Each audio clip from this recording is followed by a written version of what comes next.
Yes, my dear students, welcome to my class YouTube Physics। मैं आपके सामने एक बार पुनः सामने आया हूँ और मेरा लक्ष्य है कि एक बार आपको और कंसेप्चुअल चीज़ बताते चलूँ और वो भी रिलेटेड है न्यूटन्स लॉ ऑफ मोशन से।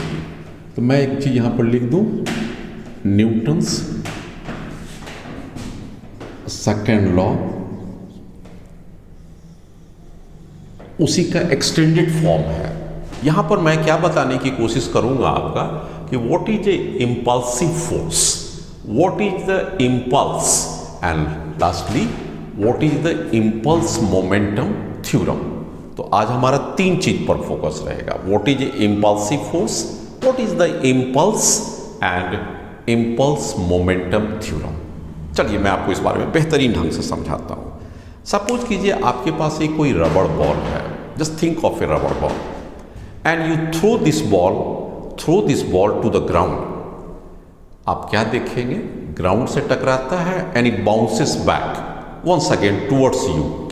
अब जरा ये बताइए कि ये जो बॉल है जमीन से जो टकराया, जमीन से कितना देर तक के लिए कांटेक्ट में रहा। आप देखेंगे कि जमीन से टकराया and it immediately bounced back, मतलब उसका कांटेक्ट टाइम कितना था, तो बहुत ही कम टाइम का था। और उस थोड़े से समय में आपने क्या देखा कि जो बॉल नीचे की ओर जा रहा था, कोलिजन्स के बाद ये ऊपर की ओर बाउंस कर गया। It means it is velocity changed, है ना। ये वेलोसिटी कैसे चेंज किया आप अच्छी तरह से जानते हैं कि वेलोसिटी तभी चेंज करेगा जब उसके ऊपर फोर्स लगेगा। यहां तो स्पष्ट है कि एक फोर्स लगा। कौन फोर्स लगाया? जमीन ने लगाया। किसके ऊपर लगाया? बॉल के ऊपर लगाया। स्पष्ट बात हो गया। यस, लेकिन ये फोर्स क्या लगातार लग रहा था या शॉर्ट ड्यूरेशन के लिए लग रहा था? तो आपने स्पष्ट रूप से देखा, बॉल जमीन से टकराया और ये एक शॉर्ट ड्यूरेशन तक के लिए लगा। ऐसे फोर्स को जो शॉर्ट ड्यूरेशन तक के लिए लगते हैं, वैसा नेचर क्या होता है? लार्ज अमाउंट ऑफ फोर्स होते हैं, और वैसे फोर्स को हम लोग कहते हैं impulsive force. So what exactly is the impulsive force? Impulsive force is A short duration force which magnitude is a large. क्या मैं यहां पर कहूं कि ये जो इम्पल्सिव फोर्स के जो नेचर होते हैं कांस्टेंट होते हैं? जरा सा ध्यान से देखिए, एक रबर बॉल टकरा रहा है। जैसे ये टकरा रहा है तो उसके ऊपर क्या लगेगा? रबर बॉल थोड़ा सा आप देखिएगा डिफॉर्म होगा, पचक रहा है, मतलब फोर्स लग रहा है उसके ऊपर, ज़्यादा अमाउंट पे लग रहा है। धीरे धीरे क्या होगा, वो डिफॉर्मेशन आपका मैक्सिमम हो जाएगा। उसके बाद क्या करेगा, वह अपना रीगेन सेव करेगा और उस केस में फोर्स कम होता चला जाएगा, और जैसे ही जंप करके ऊपर की ओर चला जाएगा या कॉन्टैक्ट खत्म हो जाएगा, वो फोर्स जीरो हो जाएगा। तो क्या यहाँ पर आपका स्पष्ट हुआ विजन कि ये जो फोर्स लग रहे हैं कांस्टेंट फोर्स है या वेरिएबल फोर्स है? ये एब्सोल्युटली वेरिएबल फोर्स है, लेकिन ये शॉर्ट ड्यूरेशन के लिए है। अब मैं क्या करूं, किस फोर्स को कैलकुलेट करूंगा? अरे भाई, आप इसके लिए चिंता नहीं करेंगे, आप एवरेज फोर्स ले लेंगे। लेकिन बाय नेचर क्या होगा? ये वेरिएबल फोर्स होगा। मैं आपको समझाता हूं। Impulsive force is a large force which acts for a short duration.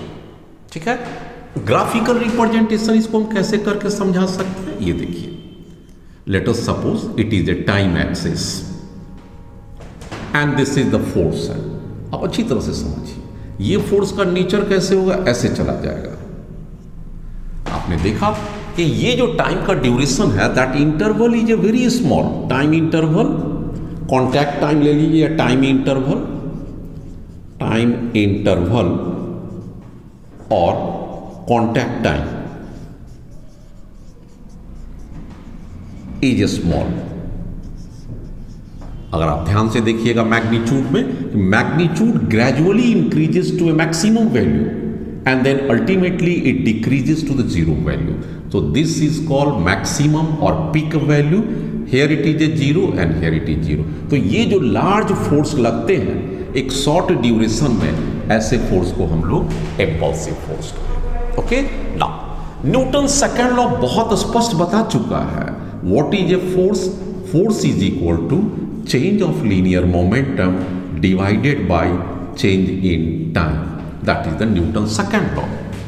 Newton's second law, यहां पर कोई डाउट नहीं है। Second law. अब मेरा क्या कहना है कि भाई ये टाइम अगर बहुत स्मॉल हो जाए, if delta T tends to be small, अब आप केस कीजिए फोर्स के साथ क्या घटना घटेगा, force is very large.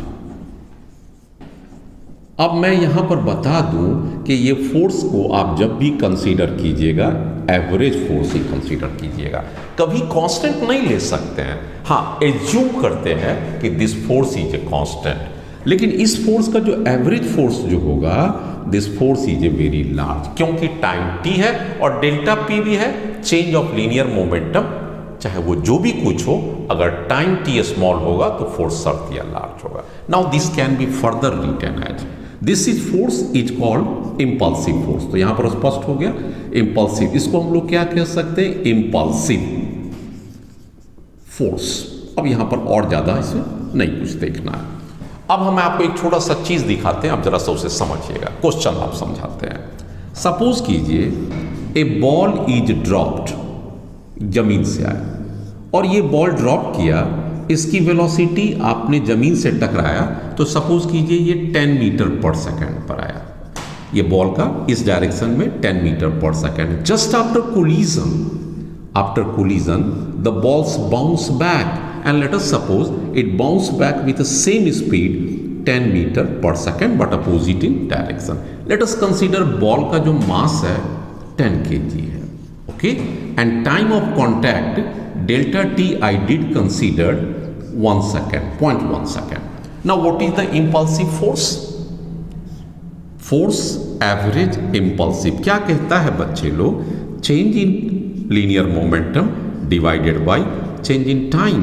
So what is the, हम किस डायरेक्शन को पॉजिटिव मान लें, इस डायरेक्शन को आप मान लीजिए पॉजिटिव, नीचे जाने वाला, तो ऊपर जाने वाला डायरेक्शन क्या हो गया, निगेटिव। इस बात को ध्यान से सीखिए। अब जब बॉल रिटर्न बैक जा रहा है, बच्चे किस साइड जा रहा है, ऊपर जा रहा है। यहां पर आप इसको लिख सकते हैं ना, लीनियर मोमेंटम को v final minus v initial, vector sign जरूर दीजिएगा, क्योंकि फोर्स जो होते हैं वो वेक्टर क्वांटिटी होते हैं। मास मैंने कितना लिया, 10। ना ध्यान से देखिए, what is the velocity final, ऊपर की ओर है 10 metre per second, so put this value minus 10 metre per second. What is the initial value, going down with speed 10 metre per second, नीचे जा रहा है इसलिए पॉजिटिव लीजिए। आप कहिएगा कि भाई ये पॉजिटिव आप बोल रहे हैं लेकिन ले तो रहे निगेटिव, तो ये तो निगेटिव फॉर्मूला का साइन है, and divided by 0.1 second, this is called contact time. ये क्या हो गया, कॉन्टैक्ट टाइम। कॉन्टैक्ट टाइम का मतलब क्या हो गया कि जैसे ही फोर्स इसे टकराया तो ये ग्राफ के हिसाब से फोर्स लगा, धीरे धीरे डिफॉर्म हो रहा है, फोर्स बढ़ रहा है, और जैसे जैसे डिफॉर्मेशन कमने लगेगा और अंतिम में 0 होगा, बॉल जंप कर जाएगा। ये हो गया। इसको अगर हम लोग सिंप्लीफाई करें, 10 इंटू माइनस 20 इंटू 10 हो जाएगा 1/10। इसका मतलब -2 इंटू 10 का पावर +3 न्यूटन और 3 newton. So this must, minus sign क्या शो करता है, माइनस किधर डायरेक्शन है, आप चेक कीजिए, माइनस ऊपर का डायरेक्शन है, इसलिए ये बॉल पर किधर फोर्स लगेगा, ऊपर की ओर फोर्स लगेगा। This is average impulsive force acting down. Clear cut आपका आइडिया हो गया। नेक्स्ट बहुत सारे प्रॉब्लम्स करेंगे, लेकिन यहां पर आपका स्पष्ट हो जाना चाहिए कि what is the impulsive force. इसको और भी ज्यादा अगर हम लोग डिटेल में लिखें तो this is also impulsive force. क्या होता है average impulsive force, change in linear momentum, this is called change in linear momentum divided by time. तो impulsive force is equal to, अगर इसको डिफाइन करें व्हाट इज इंपल्सिव फोर्स, तो this impulsive force is a large force which acts for a short duration of time, and impulsive force is equal to, इसको जरा सा language में भी लिख ले हम लोग, impulsive force is equal to, बहुत अच्छा, equal to change of linear momentum, change of linear momentum per unit time।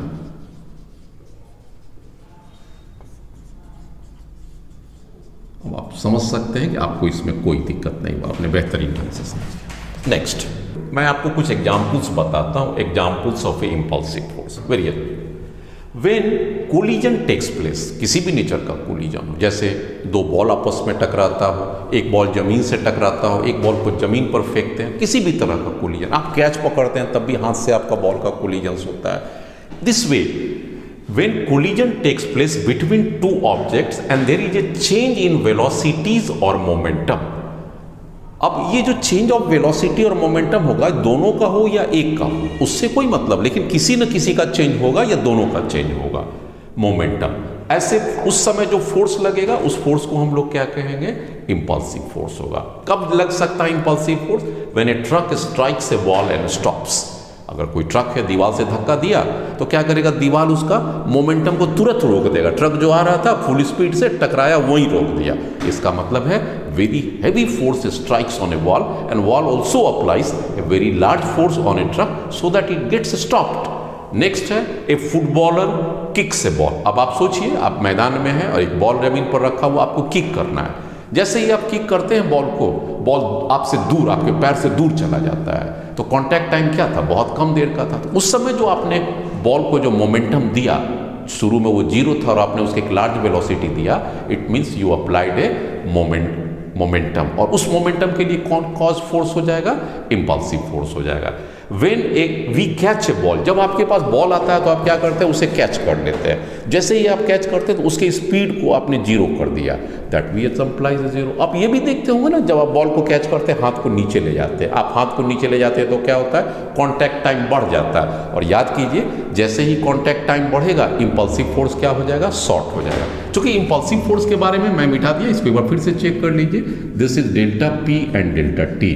अगर लीनियर मोमेंटम को, मतलब बॉल को कैच करने में आपने ज़्यादा समय लगाया, dt को ज़्यादा लिया, तो आपके पास फोर्स कम लगेगा और बॉल सेफली आपके हाथ में रहेगा, है ना। इसलिए बॉल को पकड़कर वहीं पर नहीं रहना चाहिए, कांटेक्ट को नीचे होता। आप कभी देखे होंगे ना, मैच वगैरह में, बॉक्सिंग का जो मैच चलता है, जब एक बॉक्सर किसी दूसरे बॉक्सर को पंच करता है तो अपनी सेफ्टी में दूसरा बॉक्सर क्या करता है? अपने फेस या अपने बॉडी को उसके वेलोसिटी के अपोजिट ले जाता है, ताकि कांटेक्ट समय बढ़े और सर्टेनली उसको कम अमाउंट ऑफ फोर्स लगेगा।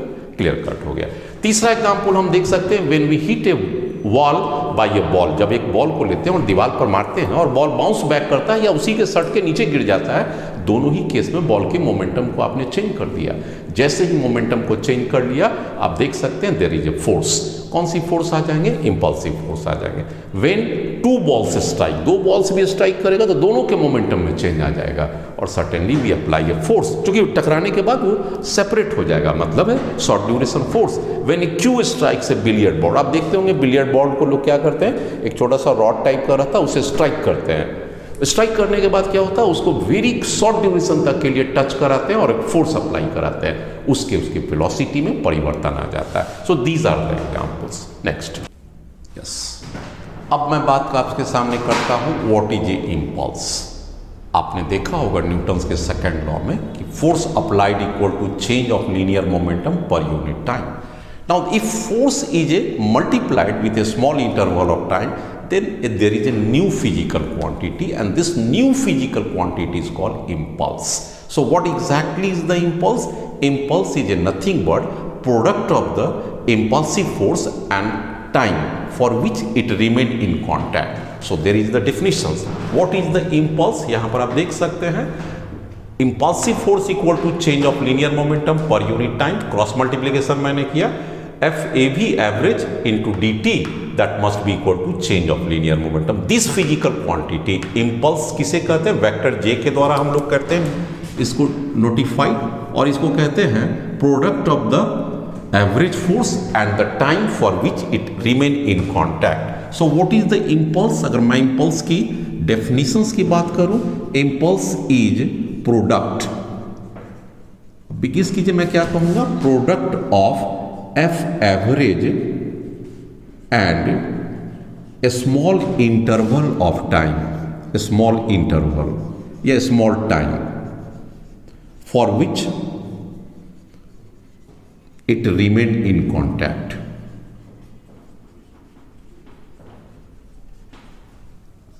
Okay. So this is the first definition that I call J and it is a vector quantity.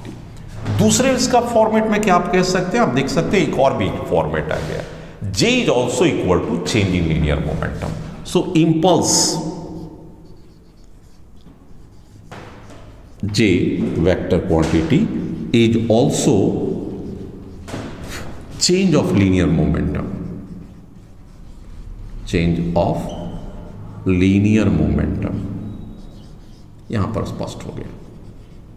तो जब भी कभी आपको इंपल्स मेजरमेंट करना है, फोर्स एंड टाइम को स्पष्ट रूप से नहीं किया जा सकता है कि force is a variable nature, it can not be measured, delta T is so small it can not be measured, but impulse can be certainly measured from change in velocity. So note, यहां पर आप note क्या देखेंगे, इस बात को आपको मैं बता दूं कि एफ एवरेज है, it is a variable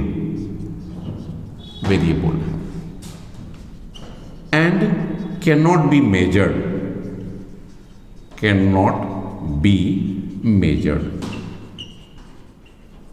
Delta t is a small, cannot be measured, क्योंकि इसकी इरेटिक नेचर है। लेकिन delta P can easily be measured. Delta P means what? m v final minus v initial. This can easily be measured. So impulse can be easily measured by measuring the change in linear momentum. And so what could be the unit of SI unit? क्या हो जाएगा impulse के लिए? आप उधर से आइए, एक है फोर्स, एक है time, obviously without any time, Newton second SI unit. So वास्तविक में impulse क्या है? वास्तविक में क्या है? एक बॉल को लिए, दीवार पर फेंके, बॉल रिटर्न हो गया, और impulse is nothing, change of linear momentum. लेकिन what is the direction of impulse? ये नोट करके ये देखना है कि भैया इंपल्स का डायरेक्शन क्या होगा। चूंकि बार बार मैं कह रहा हूं ये वेक्टर क्वांटिटी है, तो स्पष्ट कीजिए ना कि what is the directions of T. So here I do write directions of impulse, that is J, is same as direction of applied force।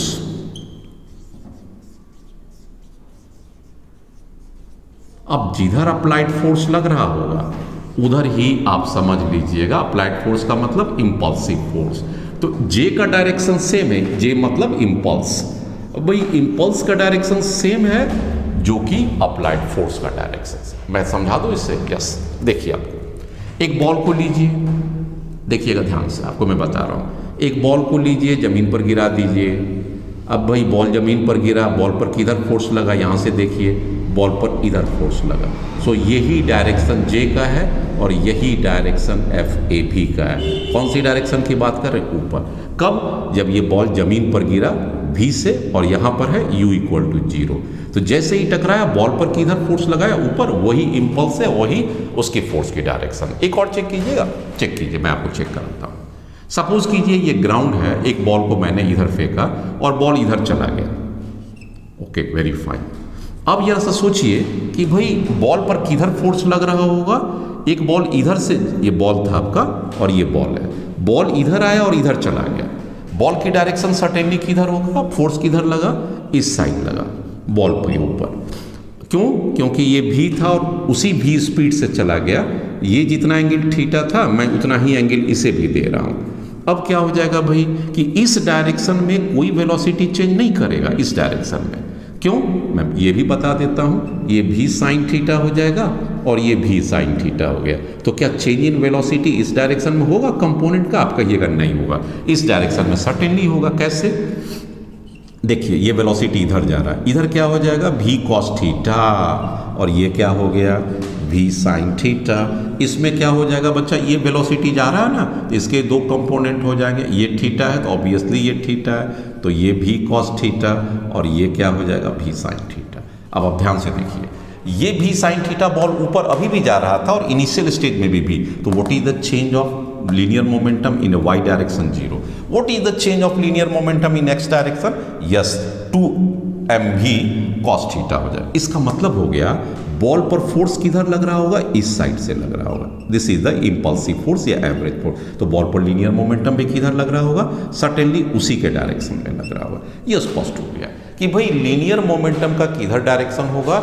जिधर उसके वेलोसिटी वेक्टर का चेंज ले रहा है, या जिधर यूं कह लीजिए कि फोर्स अप्लाइड लग रहा है। Next, yes my dear students, मैंने आपको बताया इंपल्स मोमेंटम थ्योरम क्या होते हैं। सिंपल बात है, ऑलरेडी डिस्कस कर चुके हैं। क्या कहता है भाई? Impulse equal to change in linear momentum. तो that is the answer. It states that impulse applied is equal to change in linear momentum. FAB dt equal to delta P, that is the impulse. F dt equal to impulse, and this impulse J vector equal to change in linear momentum. इसलिए अगर आपने कभी भी change in linear momentum निकाल लिया, that change in linear momentum is what does it stand? m v final minus v initial, and so it is over. Next, yes, once again, अब आपके सामने कभी कभी ये भी रहता है, कैलकुलेशंस में ये देखा गया है कि कभी फोर्स और टाइम का आपके पास एक ग्राफ दे देगा, जो मैंने पहले भी आपको स्टार्ट किया था, large force small time duration. उस लार्ज फोर्स और स्मॉल टाइम ड्यूरेशन का जैसे ही ग्राफ दिया, आप अच्छी तरह जानते हैं कि what is the area of that graph? f into T, and f into T is nothing but impulse. So कभी भी फोर्स और टाइम का ग्राफ दिया हुआ हो, उसकी एरिया निकाल लीजिए, area included between force and time, and this area is equal to impulse. So here is the graph. आप देख सकते हैं बोर्ड पर एक तरफ फोर्स है, आई डू राइट फोर्स, और दूसरी तरफ टाइम है एक्स एक्सिस पर। और अगर इसकी एरिया निकाल लेते हैं, दिस एरिया, किसी भी तरह से ज्योमेट्रिकली या by integration, it is a no doubt you find the total impulse. So what is the area F T?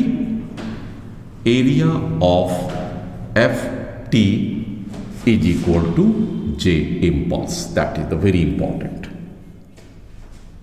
Impulse आ जाएगा आपका। एक एग्जाम्पल से आप करके देखना चाहेंगे? Yes, see it here.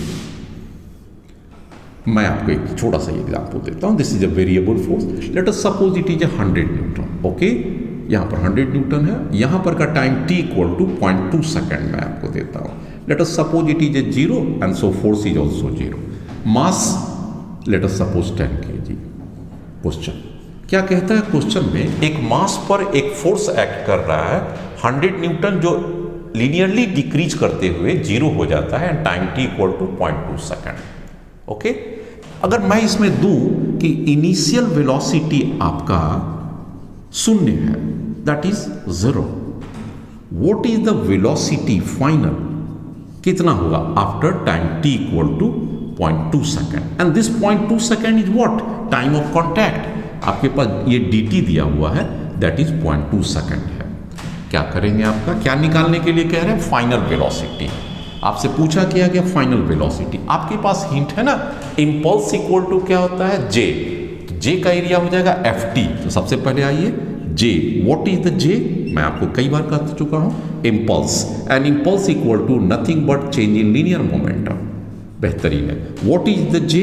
J is equal to nothing but F into D T, and this must be equal to delta P. अब f dt certainly इसकी एरिया देगा, and this area must be equal to change in linear momentum. easily आ जाइए। इसकी area कितना हो जाएगा? Triangle के कारण half 100 into 0.2, and what is change in linear momentum? अगर मैं मास को 10 kg लिया हूँ, तो यहाँ पर dp क्या हो जाएगा? m, बच्चे लोग v final minus v initial. आप देख सकते हैं ये 0.2 से 0.2 कटेगा, ये certainly 10 हो जाएगा, और ये क्या हो जाएगा? 10 हो जाएगा। v final is a required and v initial is a 0। So what is the v final? Without any doubt 1 meter per second. आपका कॉन्सेप्ट क्लियर होता हुआ।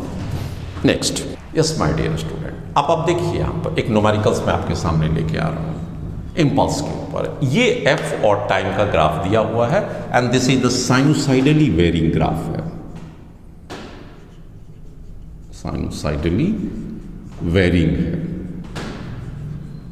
ft ग्राफ है। ft का मतलब फोर्स एंड टाइम ग्राफ, ठीक है ना। कहता है initial velocity equal to 0, what is the final velocity? This is the what? Mass 10 kg। तो एक बार कहने का मतलब है कोई बॉडी है जिस पर ये वेरिएबल फोर्स लग रहा है, साइनोसाइडली वेरिएबल, ये वाला फोर्स बच्चे लोग क्या हो जाएगा? पॉजिटिव है। यहाँ से यहाँ पर फोर्स 0 है, और यहाँ से यहाँ तक फोर्स क्या है? निगेटिव फोर्स लग रहा है। आप देख सकते हैं ग्राफ के नीचे, 0 लाइन के नीचे निगेटिव फोर्स और 0। नाउ आपसे पूछता है what is the change in velocity during time t, एक टाइम t पीरियड तक में। अब आपके पास क्या होता है? Force into delta T must be equal to change in linear momentum, that is impulse is equal to change in linear momentum. Now F D T का एरिया लेना है, जितना ये पॉजिटिव है उतना ही निगेटिव है, तो एरिया तो जीरो हो जाएगा ना, क्योंकि अगर ये प्लस पॉजिटिव है और निगेटिव भी है, दोनों को ऐड करेंगे जीरो हो जाएगा। Change in linear momentum, B final minus initial. Now initial velocity zero है, इसलिए फाइनल वेलोसिटी भी क्या हो जाएगा, जीरो, क्योंकि जीरो को m से डिवाइड करेंगे जीरो ही रहेगा फाइनल वेलोसिटी। तो आप बढ़िया से देख लीजिएगा कि अगर ये वाला एरिया और ये एरिया दोनों बराबर हो जाएंगे ना, चाहे वो जिस भी नेचर का ग्राफ हो, ऑटोमेटिक क्या हो जाएगा, नो चेंज इन वेलोसिटी। एक और देखेंगे आप, ये भी देखिए, अगर कभी आपके पास ऐसा आ जाए, है ना, इस तरह से आ जाए कि भाई ये भी f है और ये भी t है ना, यहाँ पर दे रहा है F इक्वल टू 100 न्यूटन और यहाँ पर ज्योमेट्रिकली दे रहा है F equal to minus 100 newton. Let us suppose it is 0.1 second and it is 0.2 second. पूछेगा what is the change in velocity, तो आप क्या देखते हैं, अरे भाई जितना ये पॉजिटिव एरिया ft का है उतना ही तो निगेटिव एरिया ft का है। So what is the area of ft, that is equal to zero, positive negative, इसलिए change in linear momentum that is zero. इसका मतलब हो गया v final equal to v initial. अब अगर उसकी इनिशियल कंडीशन चाहे जो भी था, अगर वो रेस्ट में था तो फाइनली रेस्ट में रहेगा, अगर वो मोशन था तो फाइनली भी उतना ही मोशन में रहेगा। नेक्स्ट देखिए, दिस इज ए लॉरी या ट्रक, मान लीजिए 1000 kg का।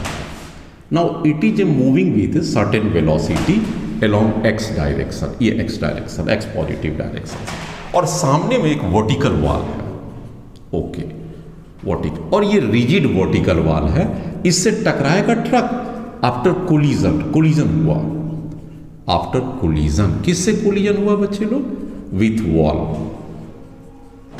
The truck stopped. लेकिन क्या ये तुरंत रुक जाता है, नहीं, थोड़ा सा डिफॉर्म होता है और तब जाके रुक जाता है, मतलब पचकता है और तब रुकता है। ऐसा नहीं है कि टच किया और रुक गया, तब तो बहुत फोर्स लग जाएगा। तो ये थोड़ा सा डिफॉर्म करता है, स्टॉप करता है, सच दैट कॉन्टैक्ट टाइम हमारा पास 0.1 सेकेंड तक का था। Now what is the force applied,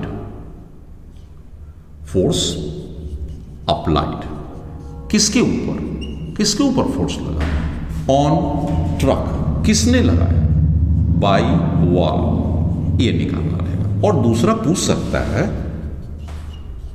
what is force, किसके ऊपर, ऑन वॉल, किसने लगाया, बाई ट्रक। दो फॉर्मेट पर हम इसे चेक करते हैं। पहला फॉर्मेट तो आसानी से निकालते हैं, भाई मेरे पास क्या होता है, F delta t equal to m v final minus v initial, simple, impulse equal to change in linear momentum.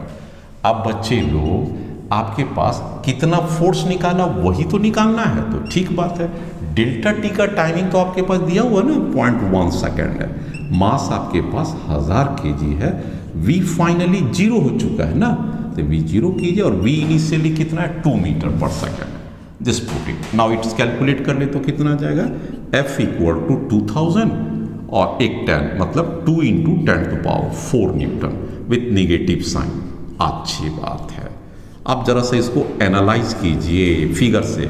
Negative sign का मतलब क्या हो गया बच्चे, ये इधर जा रहा था तो वेलोसिटी पॉजिटिव था, मतलब anything which is going right side is a positive, तो कोई भी चीज अगर पीछे की ओर लग रहा है तो ये निगेटिव शो करेगा। क्योंकि देखिए वेलोसिटी को 2 मीटर पर सेकंड प्लस कंसीडर किए हैं, इसका मतलब दाहिने साइड जा रहा है और हम प्लस कंसीडर किए हैं, तो माइनस यहाँ फोर्स आ गया, मतलब क्या हो गया कि ये पीछे की ओर फोर्स लग रहा है। अब जरा सा देखिए, दिस इज द लॉरी या ट्रक, हो गया। अब इस पर फोर्स इधर से लगा, कौन लगाया, force on truck by wall हो गया, and this is equal to 2 into 10⁴। अब यहां पर साइन देने की जरूरत नहीं है क्योंकि डायरेक्शन आपने शो कर दिया इधर, लेकिन दीवार पर कितना लगेगा, अगर ये चर्चा हो जाए तो सेम अमाउंट ऑफ मैग्नीट्यूड लगेगा। कितना लगेगा, दिस इज द फोर्स, किसके ऊपर, वॉल, किसने लगाया, ट्रक, और वह कितना हो जाएगा, सेम मैग्नीट्यूड 2 इंटू 10⁴। लेकिन डायरेक्शन आप देख सकते हैं ना, वो इस दिशा में लग रहा है, that is opposite to truck direction. इस तरह से आपने क्वेश्चन को देखा और समझा भी। अब जरा सा एक बात और गौर कीजिए कि अगर मैं इस दीवार पर कुशन लगा देता, कुशन मतलब रबर पैड लगा देता, अब क्या होता भाई, ये ट्रक जब उस दीवार से टकराता तो क्या इंस्टेंटेनियसली रुक जाता या रबड़ को थोड़ा सा दबाएगा? रबड़ को सर्टेनली दबाएगा। तो क्या वो तुरंत रुका या कुछ ज़्यादा समय लेगा? और ज़्यादा समय लेगा।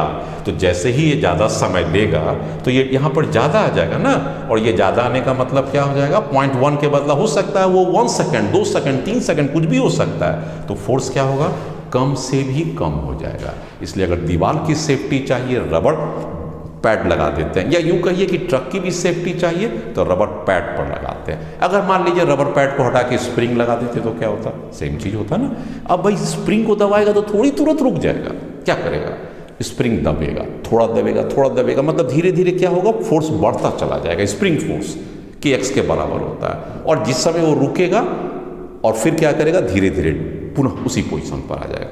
तो अगर हम स्प्रिंग लगाते हैं तो खतरा तो एकदम जीरो हो जाएगा, क्योंकि कोई भी ग्रेजुअली फोर्स लग रहा, धीरे धीरे लग रहा और रुक गया, तो ग्रेजुअली फोर्स लगेगा तो ट्रक को डैमेज कम से कम होगा। और वही अगर आपने इंस्टेंटेनियसली लगा दिया तो बहुत लॉस होगा। समझ रहे हैं? अब आप जरा सा एक सोचिए, हम अगर किसी हाई स्टोरीड बिल्डिंग से नीचे गिरते हैं तो हमारी जान भी जा सकती है, और जान जाती ही है। क्यों जाती है, आप जरा गेस कीजिए, बताते हैं। जब आपने ऊपर से गिरा, अंडर ग्रेविटी आपकी वेलोसिटी बढ़ रही है, रेडी। अब वो जमीन से टकराया, आप इंस्टेंटेनियसली रुक गए, तुरंत ही रुक गए, क्योंकि जमीन आपका रिजिड एंड हार्ड है।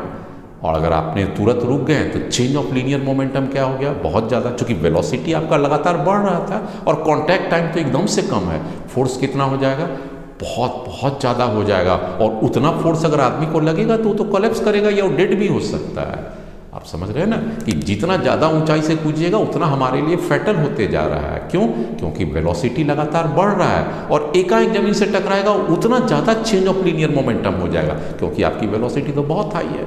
इसलिए आप बात समझते हैं ना, ऊंचाई से गिरने पर ज़्यादा चोट लगता है, और कम, अगर मान लीजिए मैं इस टेबल पर खड़ा हूँ, नीचे चला गिर गया, कितना मेरा वेलोसिटी बढ़ेगा, कम बढ़ेगा ना, तो फिर चेंज ऑफ लीनियर मोमेंटम भी तो कम ही होगा, तो हम पर फोर्स भी कम लगेगा और हम सेफ रहेंगे। चलिए नेक्स्ट, चलिए मैं आपको एक क्वेश्चन देता हूं। कहता है a ball of mass 20 kg is moving along the x positive axis direction, of course it collides with a pad and changes direction by 60 degree from initial direction. कैसे मैं समझाऊं आपको इसको, ये देखिए, एक बॉल हो गया, this ball is a moving with speed 20 metre per second with along x direction and see this is the pad, this is the pad. ये दीवार टाइप का पैड है, इट यहाँ पर आया, टकराने के बाद क्या हो गया, ये इसकी इनिशियल डायरेक्शन, और यहाँ से छिटक के बॉल इधर चला गया।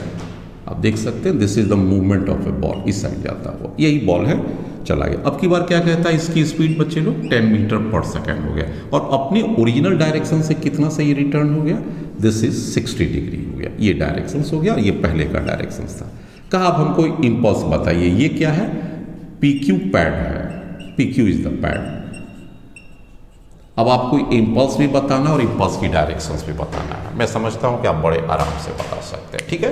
आपको एक डायरेक्शन को जरा स्पेसिफाई कर दीजिए ना, आपके लिए अच्छा हो जाएगा। Late us suppose this is a x और दिस इज ए वाई, नहीं भी दिया हुआ तो भी आप आराम से इसे स्पेसिफाई करें, ताकि ये पॉजिटिव डायरेक्शन में, और डाउनवर्ड डायरेक्शन जो दे रहा है वो पॉजिटिव है। ग्राउंड है, ग्राउंड पर वाई डायरेक्शन में जा रहा है। ये पूरा प्रोसेस ग्राउंड है, अंडर ग्रेविटी नहीं है, मतलब ग्रेविटी का रिएक्शन के कारण खत्म हो जा रहा है। चलिए, अब आपसे क्या पूछा है, फाइंड द इम्पल्स। इम्पल्स में आप देख सकते हैं कि भाई वेलोसिटी दो डायरेक्शन में चेंज करेगा। कैसे चेंज करेगा, मैं आपको स्पष्ट करता हूँ।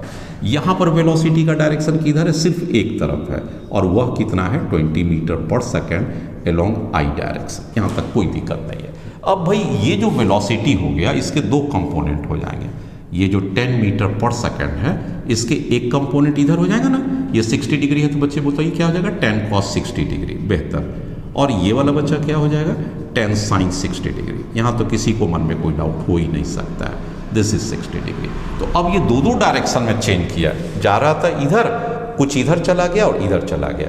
अब जरा सा गेस कीजिए क्या हुआ होगा, इसकी स्पीड क्या होगी, घट गई होगी। तो जरा सा यहाँ वाला पर केस आ जाइए, इस पर एक फोर्स इधर लगा होगा, यही फोर्स जो होगा, इम्पल्सिव फोर्स जो होगा, इसकी स्पीड को कम किया होगा। ये आप देख सकते हैं 20 मीटर पर सेकेंड जो जा रहा था, अब ये हो गया 10 cos 60 डिग्री हो गया, बहुत ज़्यादा इसमें वेलोसिटी में कमी आ गया एक्स डायरेक्शन में, और दूसरा वाई डायरेक्शन में भी लगा। इसका मतलब एक फोर्स इसको इधर भी लग रहा है। ये फोर्स और ये फोर्स मिलके इसको किधर ले जाएगा, आप इसको वेक्टर को इस साइड कर लीजिए, है ना। एक मिनट, थोड़ा सा वो फोर्स उधर ही हाँ इसमें इधर ही लग रहा है, इसमें कोई डाउट नहीं। एक फोर्स इधर लग रहा है, एक फोर्स इधर लग रहा है। अब बात हम करते हैं कि इसका रिजल्टेंट किधर चला जाएगा।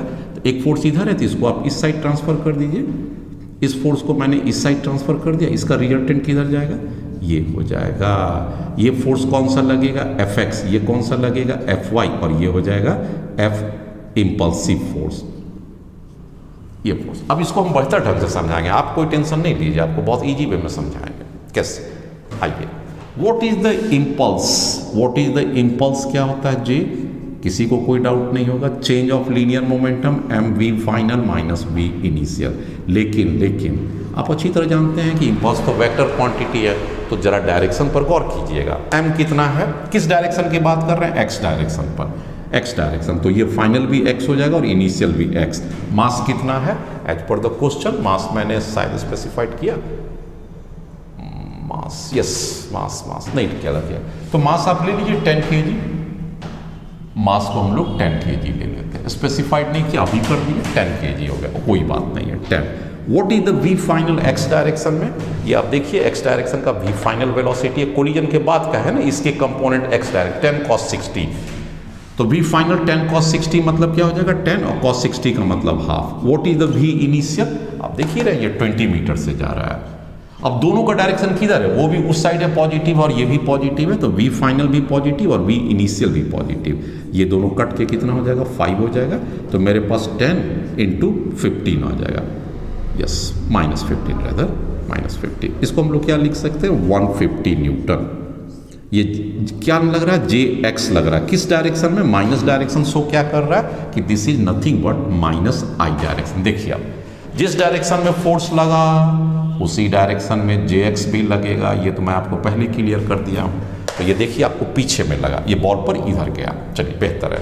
अब एक और भी निकालिए, what is the y direction impulse, तो y डायरेक्शन में क्या होगा, अरे मास थोड़ी y डायरेक्शन में चेंज करता है ना, तो ये v final minus v initial किस डायरेक्शन में बच्चे लोग, y direction.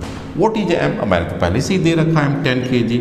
What is the v final, yes v final 10 sin 60 degree, है ना, तो 10 sin 60 डिग्री को जगह पर √3/2 कीजिए। What is the v initial y direction में, कहाँ इसका कोई वेलोसिटी y डायरेक्शन में, जब y डायरेक्शन में कोई वेलोसिटी है ही नहीं, इनिशियल तो 0 हो गया, तो ये क्या हो जाएगा 100 to 50 √3। साइन चेक कर लीजिए, पॉजिटिव, मतलब ये इस पॉजिटिव लगने का मतलब आप देखा, वो डायरेक्शन देखिए पॉजिटिव है, तो इस पर ये डायरेक्शन लगा, तो ये डायरेक्शन को मैं क्या कह लूँ, j unit vector and this is jy, तो दो लग गया। अब आपके पास आइए ना, एक jx jy इधर लग रहा है और jx इधर लग रहा है, जिधर फोर्स है उधर ही दोनों लग रहा है, तो ये उसका क्या हो जाएगा j रिजल्टेंट। क्या आप j रिजल्टेंट बता सकते हैं, क्यों नहीं बता सकते हैं, j resultant is equal to √jx direction का स्क्वायर प्लस jy डायरेक्शन। अब इसकी मैग्नीट्यूड तो आपको मिल चुका, 150 का स्क्वायर है ना, -150 की स्क्वायर एंड jy का ले लीजिए 50 √3 का स्क्वायर। अब इसका अंडर रूट, ये क्या आ जाएगा न्यूटन सेकंड, कोई डॉट नहीं, आप आराम से कैलकुलेट कर लीजिएगा।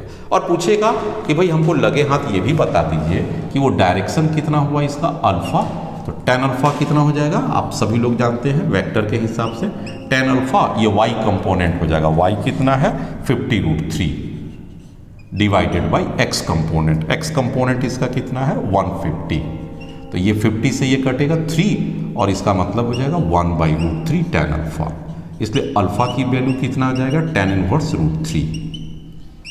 इन सब चीज़ों को आपको बढ़िया से सीखना है और आपका कॉन्सेप्ट बढ़िया बनना है। आप समझ रहे हैं ना कि जे का डायरेक्शन कैसे लिया जाता है, क्या जे सिंगल होता है या जे में डायरेक्शन के अनुसार एक्स वाई जेड तीनों हो सकता है, तो जे तीनों हो सकता है। कब तीनों होगा, अगर वेलोसिटी एक डायरेक्शन में होगा चेंज तो निश्चित रूप में उसी डायरेक्शन में आपका होगा जे की वैल्यू, अगर दो डायरेक्शन में वेलोसिटी चेंज होगा निश्चित रूप में दो डायरेक्शन में जे होगा, और तीनों डायरेक्शन में अगर जे चेंज हो गया तो आपका तीनों डायरेक्शंस में हो सकता है है ना। एक छोटे से एग्जाम्पल को मैं आपको और दिखाता हूँ और तब मैं आपको इंड भी कर दूंगा और इस बात को लेकर समझूंगा कि आपने बेहतरीन ढंग से इसे समझा है। अब आपको और किसी सपोर्ट की ज़रूरत नहीं है, आप आराम से सीट बनाइए अपने इंस्टीट्यूट का और आराम से कॉन्फिडेंस में रहिए। नेक्स्ट, मैं आपको एक ऐसे क्वेश्चन दे रहा हूँ जो आपको 3 डायमेंशन फिगर में भी इम्पल्स का दिखाएगा। कैसे दिखाता है? See an impulse 6 equal to 2i plus j minus 3k. Of course, Newton second. Acts on a mass 1 kg if initial velocity u equal to I plus j plus k. What is the final velocity? What is final velocity? मैं समझता हूँ कि आपके लिए बहुत आसान सी problems होंगी। आप क्या करेंगे? This impulse is equal to change in linear momentum mv final minus v initial. That is the logical. Impulse equal to change in linear momentum. This is the impulse momentum theorem. What impulse is applied? Already given 2i plus j minus 3k. Okay. Now mass is already 1. V final is required and V initial equal to minus I minus j and minus k. So what is the V final? V final equal to 2i plus I plus j minus 3k and plus k. So this is the case. So what is the V final? Of course in a vector form. बाकी तो आप समझ ही गए क्या करना है. This is the 3i plus 2j and minus 2k. So this is the velocity. अगर पूछा वेलोसिटी का मैग्नीट्यूड कितना होगा, मॉड पर चले जाएंगे और बाकी तो आपको आता ही है 3 square plus 2 square plus minus 2 का square and metre per second. इस तरह से मैंने आपको बहुत सारी चीज़ें बताया कि इम्पल्स निकालने के लिए अगर आपको ये चीज़ निकल गया चेंज इन वेलोसिटी मान लीजिए दे दे और आपको मास भी दे दिया और पूछे इम्पल्सिव फोर्स कितना होगा तो आप निकाल सकते हैं ना, जैसे इसी में निकाल लीजिए। और क्या मैं आपसे पूछा कि if delta t time of contact equal to 0.1 second what is the impulsive force, क्या करेंगे? मैंने आपको बता दिया ना क्या करना, आपके लिए बहुत आसान हो गया। This impulsive force is A nothing but change in linear momentum per unit time. Okay, now what is change in linear momentum? Mass v final minus v initial. Okay, and delta T. अब बारी आता है एक एक चीज़ की। मास कितना दिया हुआ है एज पर द क्वेश्चन, आपने उठा के देखा होगा, मास इज 1 kg, आप 1 kg पुट कीजिए। Now what is the v final, आप उठाइए वेक्टर फॉर्म का। This is 3i plus 2j minus 2k। What is the v initial? That is i minus j minus k। And what is delta t as per the question? Question was 0.1 second. और ये 10 ऊपर चला जाएगा। Okay, ये हो जाएगा 3i minus i that is 2i, 2j minus j plus j minus 2k minus k, that is a minus 3k. This can be written as 20i plus 10j minus 30k and this is Newton, है ना? This is the impulsive force, average impulsive force. चलिए, इस तरह से मैंने देखा कि मैंने आपको अच्छी तरह से समझा दिया इम्पल्स क्या है, इम्पल्सिव फोर्स क्या है, इम्पल्स एंड मोमेंटम थ्योरम क्या है और उनसे रिलेटेड सारे प्रॉब्लम्स को बता दिया। नेक्स्ट क्लास में मैं आपके पास एक बार फिर आऊँगा सीडो फोर्स को समझाने के लिए, वो भी न्यूटन्स लॉ के अंतर्गत है, और आपको एक बार फिर से कांस्टेंट्स रिलेशन समझाने के लिए, वो भी न्यूटन्स का सेकंड लॉ के अंतर्गत है। टिल देन आप रिवाइज कीजिए एंड एंजॉय कीजिए। Good luck.